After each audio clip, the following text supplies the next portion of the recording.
Thanks for watching. Don't forget to like, comment, share and subscribe to Mufti Tariq Masood, famous scholar. دنیا میں کوئی کتاب ایسی ہے جس کو اللہ نے اتنی عزت دی؟ تو یہ دنیا کی واحد کتاب ہے جسے اللہ نے اتنی عزت دی ہے کہ آج بھی دنیا میں کسی کتاب کو اس کا 1000واں حصہ بھی عزت نہیں ملی. 1000واں حصہ بھی. آج اگر کوئی غیر مسلم پوچھتا ہے کہ تمہارے پاس کیا دلیل ہے کہ یہ اللہ کا کلام ہے، ہم اسے کہتے ہیں بتاؤ. قرآن مجید کی جو عربی ہے نا، یہ 1400 سال پرانی زبان ہے.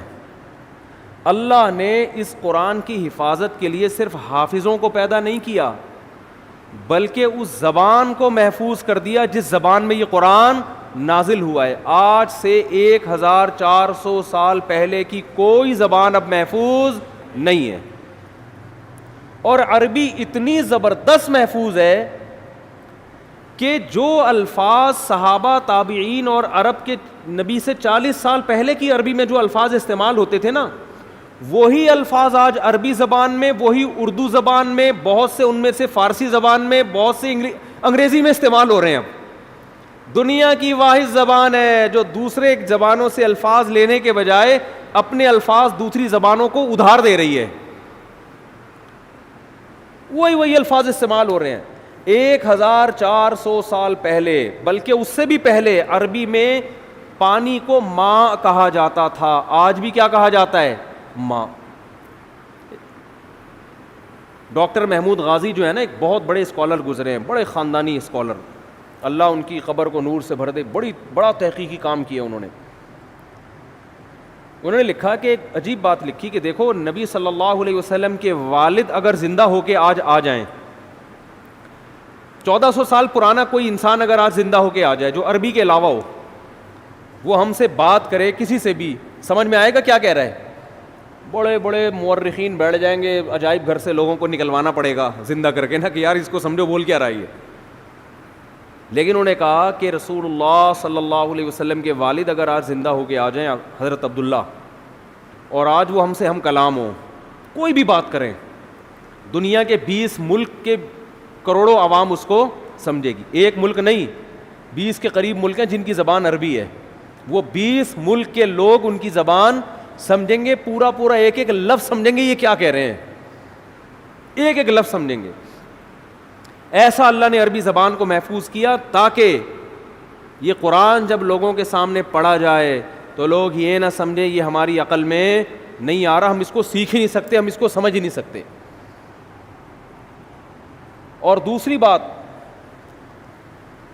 کہ عربی زبان میں بھی مشکل زبان بھی ہے، آسان زبان بھی ہے، لیکن قرآن کی زبان اللہ نے بے انتہا آسان بنائی ہے. میں عجیب بات آپ کو بتاؤں، ہم جب مدرسوں میں عربی گرامر سیکھتے ہیں نا، عربی زبان سیکھتے ہیں، بس آگے عربی میں ہوتا ہے، تو عربی زبان سیکھنے کے بعد سب سے پہلے جو کتاب ہمیں سمجھ میں آتی ہے وہ قرآن. حدیث تھوڑی اور مشکل، اور فقہ کی کتابیں اور مشکل، عربی ادب اور مشکل. یعنی آپ اگر کوئی زبان سیکھیں نا تو بہت آسان کتابیں آپ کی سمجھ میں سب سے پہلے آئیں گی نا. ارے آپ نے انگلش سیکھی، ابھی تازہ سیکھی ہے، تو انگلش کی جو پہلی کتاب ہے وہ تو سمجھ میں آئے گی، دوسری جماعت کی کتاب آسانی سے سمجھ میں نہیں آئے گی، کیونکہ آپ نے جمعہ 8 دن تو ابھی انگلش سیکھی ہے آپ نے. تو سب سے آسان کتاب سمجھ میں آ جائے گی آپ کے. تو قرآن اتنی آسان عربی ہے قرآن مجید کی کہ عربی سیکھنے والا طالب علم سب سے پہلے کون سی چیز سیکھتا ہے، کون سی کتاب سمجھتا ہے؟ قرآن مجید. کتنا آسان. الحمدللہ رب العالمین، تمام تعریفیں اس اللہ کے لیے جو تمام جہانوں کا پالنے والا رب. یہ سارے الفاظ اردو میں یوز ہو رہے ہیں. حمد و ثنا ہے کہ نہیں ہے؟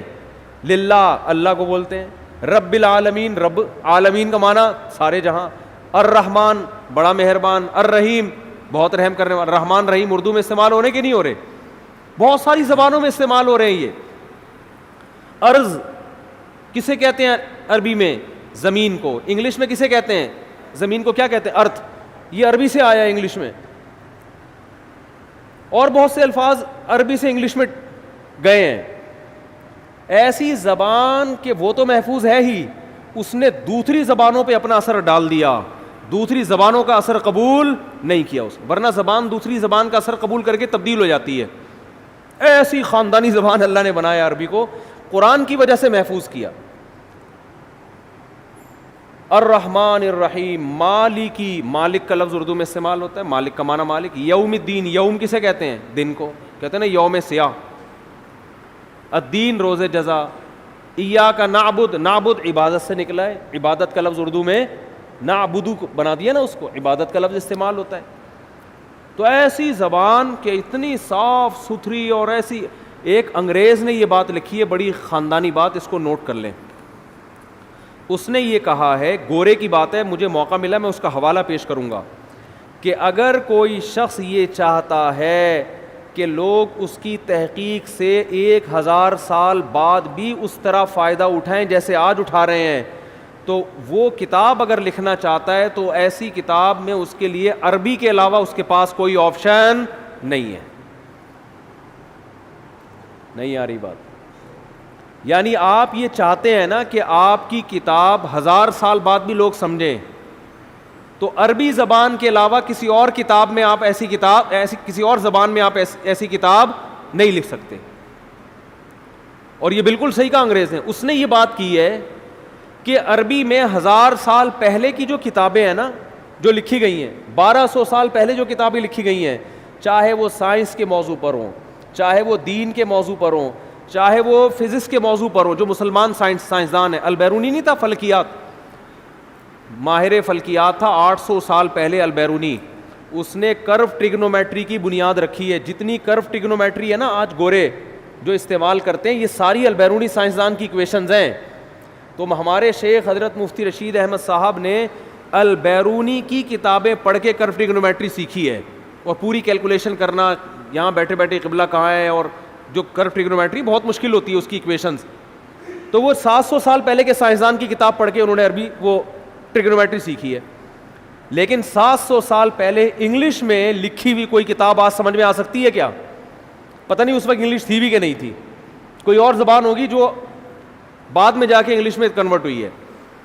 حتیٰ کہ گوروں نے جو 150-200 سال پہلے انگلش میں کتابیں لکھی ہیں, آج انگلش سیکھنے والے, جو انگلش جاننے والے لوگ ہیں, ان کو 150-200 سال پرانی انگلش سمجھنے میں اچھی خاصی مشکل ہوتی ہے, اور 100 سال کے بعد وہ ان کی عقل سے بالکل اوپر کی چیزیں ہو جائیں گی.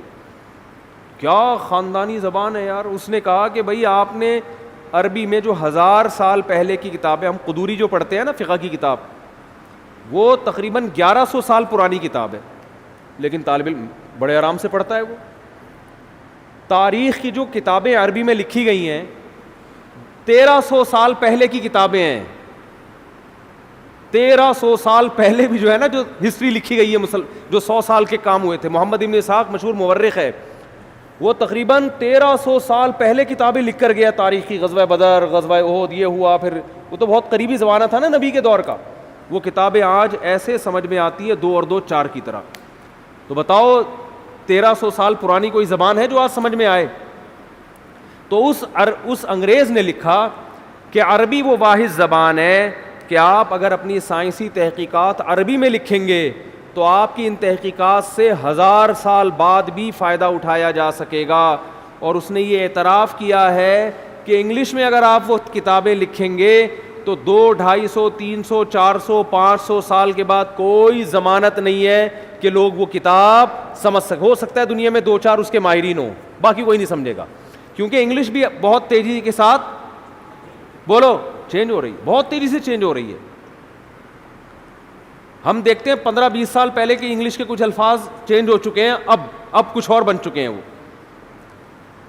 اور وہ یہ تو نیچرل ہے نا. اردو کتنی چینج ہو چکی ہے. آپ مرزا غالب کو لے کر آئیں, سمجھ میں آئیں گے کیا بول رہے ہو بھائی؟ پہلے اس نے مس کہا, پھر تک کہا, پھر بل کہا, اس طرح ظالم نے مستقبل کے ٹکڑے کر دیے. یہ تو چلو سمجھ میں آ رہا ہے. انگشت بدنداں رہ گیا میں. مرزا غالب تو اس طرح کی باتیں کیا کرتے تھے نا, نہیں سمجھ میں. اور 100 سال کے بعد یہ ہمارے جتنے یوٹیوب پہ بیان چل رہے ہیں نا, کسی کی کھوپڑی میں لوگ بولیں گے 100 سال پہلے مفتی طارق مسعود گزرے تھے, کیا کہہ رہے ہیں؟ لوگ کہیں گے یار اتنی گاڑی اردو, استغفر اللہ. اس وقت اردو آدھی اردو ہوگی, آدھی انگلش ہوگی, آدھی کچھ اور مل کے پتہ نہیں یہ باقی رہ گیا یا کوئی نئی زبان بن چکی ہو.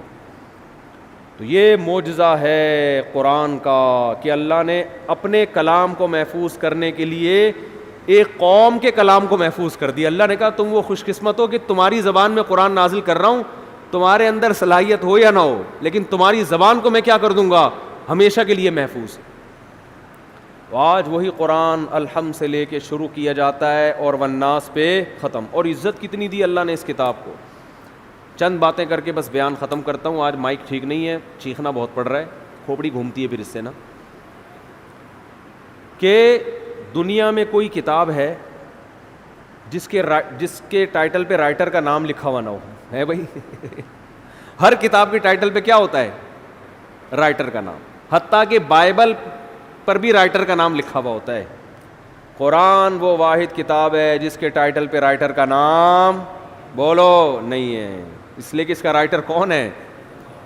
اور رائٹر بھی نہیں ہے اللہ, اللہ متکلم ہے. اللہ نے یہ لکھی نہیں ہے, اللہ نے کلام کیا. یہ اور عزت دے دی اللہ نے اس کو, کلام کیا.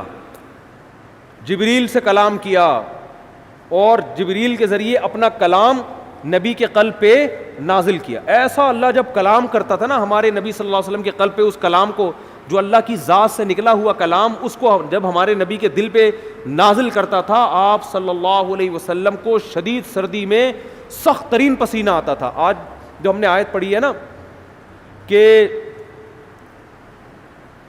کلوا واشربوا حتی یتبین لکم الخیط الابیض من الخیط الاسود من الفجر, پہلے یہ آیت نازل ہوئی کہ تم صبح سحری کے وقت تک کھا سکتے ہو جب تک سفید دھاگا کالے دھاگے سے جدا نہ ہو جائے.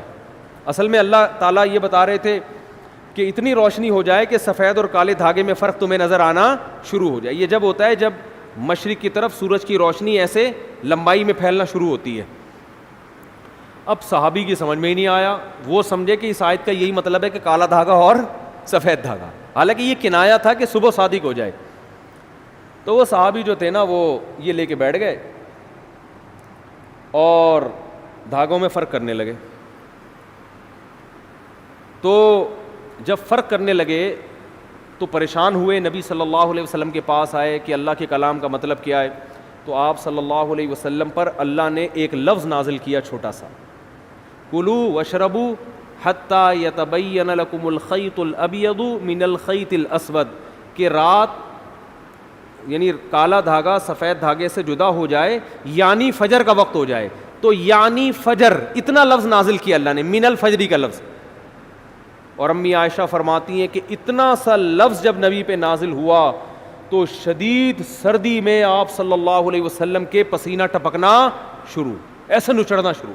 ہم سمجھ گئے کہ آپ پر کیا نازل ہو رہی ہے, وہی.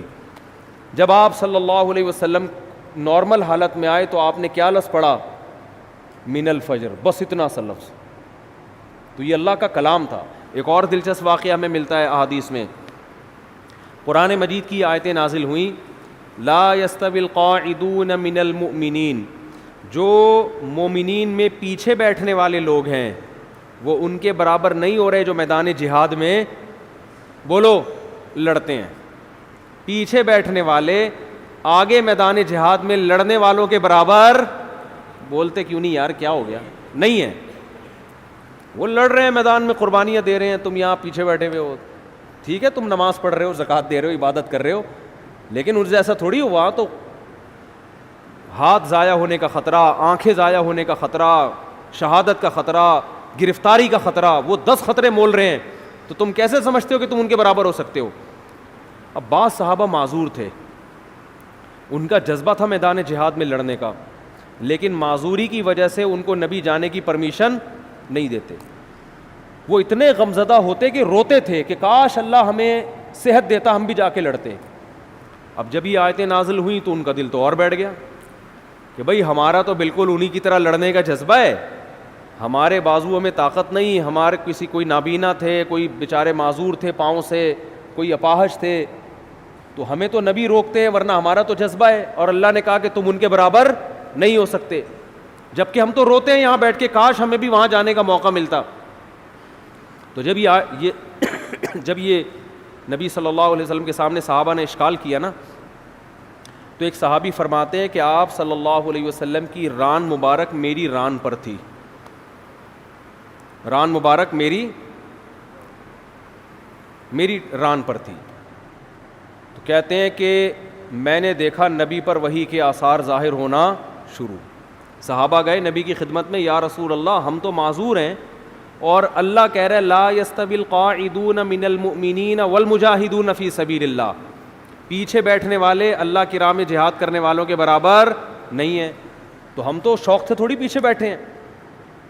تو صحابی کہتے ہیں کہ نبی صلی اللہ علیہ وسلم کی ران مبارک کو میں نے دیکھا, اتنی وزنی ہو گئی کہ مجھے لگا کہ میری ٹانگ چٹخ کے پچک جائے گی, ہڈی ٹوٹ جائے گی اس کی, اتنی بھاری ران ہو گئی آپ صلی اللہ علیہ وسلم کی, اور آپ پر ایسے کپ کپی کے آثار.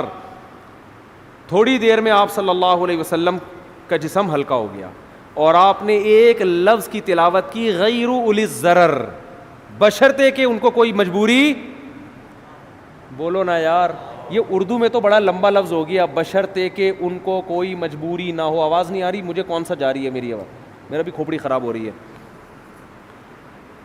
آواز نہیں آ رہی ان کو, تصویر پہ گزارا کریں. تو غیر اولی الضرر, بشرطے کہ ان کو ضرر نہ ہو. اردو میں تو یہ لفظ بہت لمبا ہے, عربی میں غیر اولی الضرر, بس اتنا سا لفظ نازل ہوا ہے اللہ کی طرف سے. اور صحابی کہتے ہیں اتنا جسم بوجھل ہو گیا کہ میری ٹانگ مجھے قریب تھا کہ ٹوٹ کے چٹک کے پچک جائے گی وہ, اور ایسے آپ صلی اللہ علیہ وسلم کے پسینہ نچڑنے لگا جہاں پہ. میں یہ سوچتا تھا کہ جب اللہ نے یہ نازل کرنا ہی تھا ہے بھائی, کہ جو پیچھے بیٹھنے والے لوگ ہیں وہ آگے جانے والوں کے برابر نہیں ہے, بشرطے کہ ان کو کوئی معذوری نہ ہو, تو پہلے ہی نازل کر دیتا. کیا ہو گیا بھائی, کیا ہو گیا یار, تاکہ صحابہ کو اشکال ہی نہ ہوتا. صحابی نے آ کے اشکال کیا کہ ہم تو عذر سے بیٹھے ہوئے ہیں, تو ہم بھی ان کے برابر نہیں ہیں جو آگے لڑ رہے ہیں. پھر اشکال کیا, پھر اللہ نے کیا دیا, جواب دیا. تو اس کی ضرورت کیا تھی, اللہ کو تو پتا تھا کہ ان کے دل میں اشکال پیدا ہوگا, تو اللہ اشکال کرنے سے پہلے ہی پوری آیت نازل کر دیتے نا. پہلے آدھی نازل کی, پھر اس میں ایک جوڑ دیا, ایک اس میں جو ہے نا گویا کہ ایک پیوند لگایا گیا ہے. تو اصل میں یہ حکمت تھی قرآن کی حقانیت, قرآن کی حقانیت, کہ نبی اپنی طرف سے ایک لفظ کا بھی اس میں اضافہ نہیں کر سکتے, ورنہ نبی اس کی تشریح کر دیتے نا کہ بھائی تم جو میرے پاس آئے ہو اور یہ پوچھ رہے ہو کہ پیچھے بیٹھنے والے آگے بیٹھنے والوں کے برابر نہیں ہیں, تو میں نے اللہ سے پوچھا, اللہ نے مجھے بتا دیا ہے. میرا وہی تو ویسے بھی آتی تھی نا جس کو حدیث کہا جاتا ہے, یہ بھی تو اللہ سے پوچھ کے ہی باتیں کرتے تھے آپ صلی اللہ علیہ وسلم. تو میں نے اللہ سے پوچھا, اللہ نے بتایا کہ اس میں خود بخود یہ شرط لگی ہوئی ہے کہ بشرطے کہ کوئی عذر نہ ہو, یہ بتا دیتے.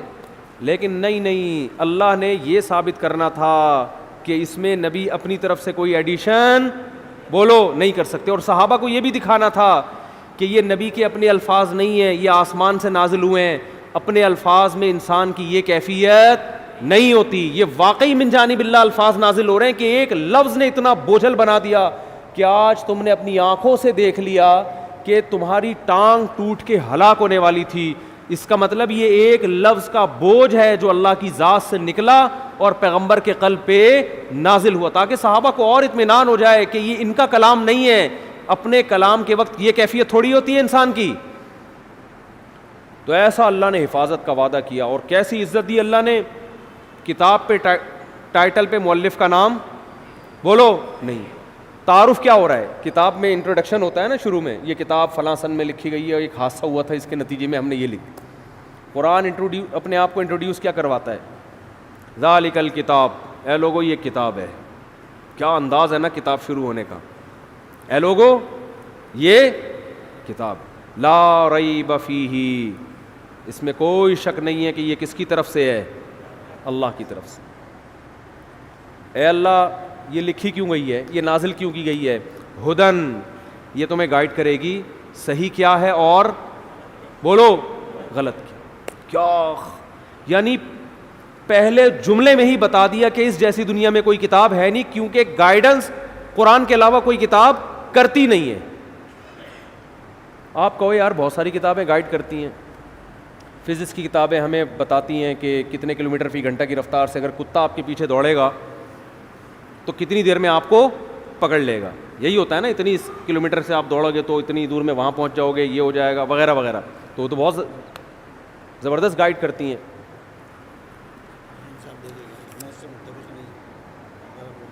بھائی انتظامیہ کی مشاورت سے یہ بات طے کی گئی ہے کہ حالات اور کورونا کو مد نظر رکھتے ہوئے خواتین کے لیے تراویح کا انتظام نہیں کیا گیا. چونکہ کچھ خواتین آ گئی تھیں اس لیے وقتی طور پر پردے کا انتظام کیا گیا ہے. خواتین سے درخواست ہے کہ وہ اپنے گھر پر تراویح پڑھیں. کل سے مسجد میں پردے کا انتظام نہیں ہوگا. چلو ٹھیک ہے, سنا دی ہم نے بھائی اعلان. تو کیا کہہ رہا تھا میں, گائیڈنس, گائیڈ صرف یہ کرے گی آپ. اصل میں یہ جو گائیڈنس مل رہی ہے نا کہ میری گاڑی کہاں سے ٹھیک ہوگی, یہ خاندانی گائیڈنس تھوڑی ہے, صحیح ہے نا, میرا گردے کی پتھری کیسے نکلے گی. اصل میں تو گائیڈنس خاندانی وہ ہوتی ہے جو آپ کو آپ کی منزل بتائے. دیکھو آپ سفر میں راستہ بھول گئے کہ جانا کہاں ہے, تو بہت سے لوگ آپ کو گائیڈ کرتے ہیں, کچھ آپ کو بتاتے ہیں واش روم کہاں ملے گا آپ کو تاکہ آپ کا پیٹ کیا ہو جائے, تھوڑا ہلکا ہو جائے. گائیڈ تو وہ بھی کر رہا ہے, اس کو آپ اتنی ویلیو نہیں دیں گے. ایک یہ بھی گائیڈ کرے گا یار ادھر ہوٹل ہے وہاں کھانا کھا لینا, لیکن آپ کو جو اصل گائیڈنس چاہیے وہ کیا, کہ میری منزل کہاں ہے, مجھے جانا کہاں ہے. ان چیزوں میں آپ دوسرے درجے میں دلچسپی لوگے. پہلے آپ اس فکر میں لگے رہو گے کہ مجھے منزل کا پتہ چل جائے, میں نے جانا کہاں ہے. مثال کے طور پر آپ جا رہے ہو پشاور کی طرف, راستہ بھول گئے, اب آپ سب سے زیادہ فکر اس کی نہیں کرو گے کہ واش روم کہاں ہے, ہوٹل کہاں ہے, پانی کہاں سے ملے گا, چائے کا گٹکا کہاں سے ملے گا, نسوار کی دکانیں کہاں آئیں گی, گٹکے کی کہاں آئیں گی. سب سے پہلے کھوپڑی میں مسلط ہوگا آپ کے بھائی جان پشاور کا راستہ یہ ہے بھی کہ نہیں ہے. ایسا نہ ہو میں الٹا جا رہا ہوں اور پشاور کے بجائے اور دور ہوتا چلا جاؤں, میرا سفر کیا ہو جائے گا, ڈبل ہو جائے گا. سب سے پہلے انسان کو یہ فکر ہوتی ہے کہ میری منزل کہاں ہے, مجھے جانا کہاں ہے. تو قرآن کہتا ہے تمہیں قرآن یہ گائیڈ کرے گا کہ تم پیدا کیوں ہوئے, تم نے جانا کہاں ہے, تمہاری پیدائش کا مقصد کہاں ہے, الٹیمیٹ ویژن کیا ہے تمہارا. اس ویژن کو سامنے رکھ کر چھوٹے موٹے ویژن آتے رہیں گے دائیں بائیں, وہ تو ٹھیک ہے, واش روم بھی جانا ہے, شادی بھی کرنی ہے, بچے بھی پیدا کرنے ہیں, اور ہسپتال بھی بنانے, اور ڈاکٹر بھی پیدا ہوں گے, اور انجینئر بھی پیدا ہوں گے. یہ تو سارے سفر کے راستے کے لوازمات ہیں. جیسے موٹر وے پہ قیام و طعام کا انتظام بھی ہوتا ہے, لیکن موٹر وے قیام و طعام کے لیے نہیں بنی ہے, آپ کو کراچی سے پشاور پہنچانے کے لیے بنی ہے. بہت مشکل ہے بھائی بات سمجھانا. اصل مقصد موٹر وے کا کراچی سے آپ کو عزت کے ساتھ پشاور پہنچانا, لاہور پہنچانا, ملتان پہنچانا ہے. درمیان میں قیام و طعام اور واش روم اور مسجدیں, یہ موٹر وے کا اصل مقصد نہیں ہے. یہ تو مسافر کو منزل تک پہنچنے والے کو درمیان میں لوازمات چاہیے ہوتی ہے. تو قرآن کے علاوہ جتنی کتابیں ہیں وہ آپ کو آپ کی ضرورت کے معاملے میں گائیڈ کرتی ہیں کہ گاڑی پنچر ہو جائے تو وہاں سے جڑوانا. لوگ آپ کو گائیڈ کر رہے ہوتے ہیں, میکینک اس کے وہاں سے ملیں گے, انجن آئل کتنے دن میں تبدیل ہوگا, آپ کا اپنے پھیپھڑے کب خراب ہوں گے, کورونا سے کیسے بچنا ہے, ویکسین آ گئی ہے کہ نہیں آ گئی ہے. یہ قیام و طعام ہے درمیان میں, ٹھیک ہے نا.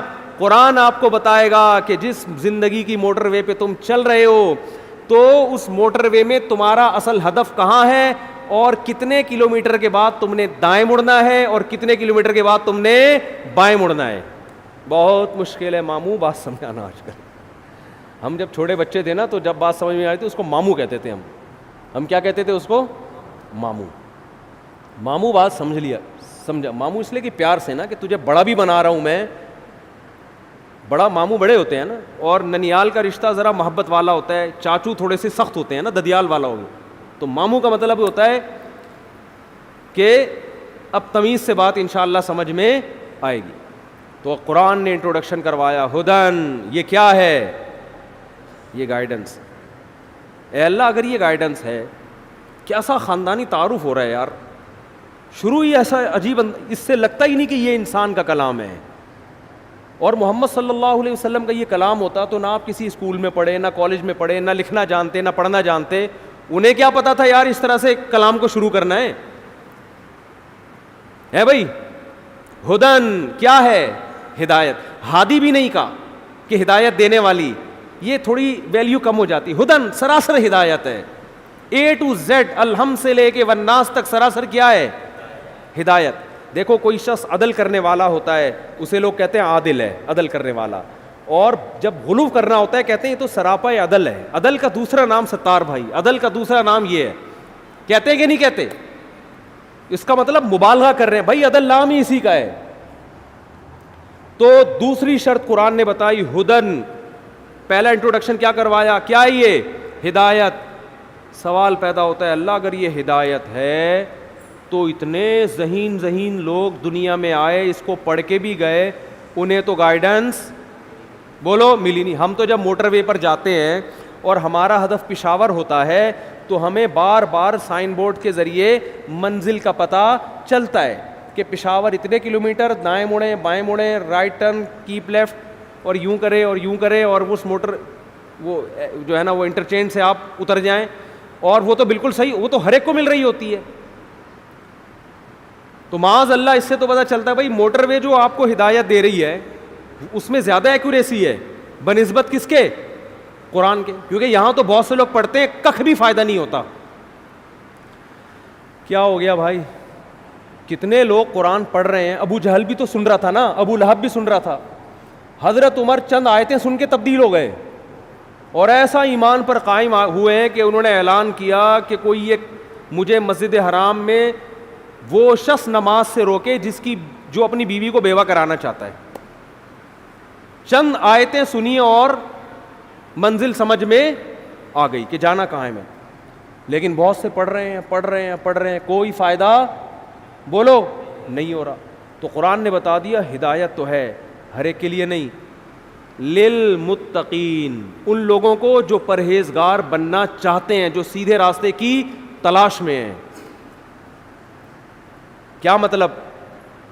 آپ موٹر وے پہ چل رہے ہو, آپ کی منزل پشاور ہے, لیکن آپ کو اس سے غرض ہی نہیں ہے کہ میری منزل ہے کیا. آپ موٹر وے پر صرف انجوائے کرنے کے لیے نکلے ہو کہ چلیں موٹر وے پہ چل کے دیکھیں کہ ہے کیا. اور موٹر وے والوں نے ایسے سائن بورڈ فرض کرو کہ لگا دیے ہوں کہ جو واقعی پشاور جانا چاہتا ہے اس کو تو وہ لکھائی سمجھ میں آئے, کوئی ایسے سافٹ ویئر ڈال دیے فرض کرو انہوں نے, اور جو نہیں جانا چاہتا, جو لوفری کے لیے نکلا ہے, اس کو وہ سائن بورڈ سمجھ میں آئے ہی نہیں. تو موٹر وے کی انتظامیہ میں تو یہ طاقت نہیں ہے, لیکن خدا میں یہ طاقت ہے کہ وہ اپنے کلام میں ایسا اثر پیدا کر دے کہ جو سیدھے راستے کا متلاشی ہوگا اس پر یہ آیتیں اثر کریں گی. جو سیدھا راستہ چاہتا ہی نہیں ہے, الحم سے لے کے والناس تک کروڑوں مرتبہ پڑھ لے گا, اللہ فرماتے ہیں اسے کک بھی فائدہ نہیں ہوگا. اللہ نے یہ قرآن کی خاصیت اس لیے رکھی تاکہ جو طلب والے لوگ ہیں, جو واقعی ہدایت چاہتے ہیں, ان کو ملے. فالتو لوگ اس نعمت سے فائدہ نہ اٹھائیں. نہیں آ رہی میرا خیال ہے بات سمجھ. یہ انٹروڈکشن ہے جو ہم تراویح میں شروع کرتے ہیں, اور پھر اللہ صفات بیان کرتے ہیں جو انشاءاللہ پورے رمضان چلتی رہیں گی. آپ لوگ تراویح بھی پابندی سے پڑھیں گے انشاءاللہ, اور تراویح کے بعد جو روزانہ یہ بیان ہوگا اس میں بھی پابندی کے ساتھ بیٹھیں گے, اس نیت اور جذبے کے ساتھ کہ عید کا چاند نظر آنے سے پہلے اپنے آپ کو مکمل چینج بولو کرنا ہے. لوفری کے لیے بیٹھے ہیں, مفتی صاحب کبھی لطیفے بھی سنا دیتے ہیں یار, کبھی شادیوں پہ بیان کر لیتے ہیں تو تھوڑا طبیعت خوش ہو جاتی ہے, اس نیت سے نہیں آ رہی آواز, کل سے آئے گی انشاءاللہ, کل سے آئے گی. ان کو بتا دینا میں نے کیا کہا ہے, ٹھیک ہے نا. اللہ تعالی ہم سب کو سمجھنے کی عمل کی توفیق عطا فرمائے اور اس رمضان کو ہمارے لیے بابرکت بنائے. وما علینا الا البلاغ.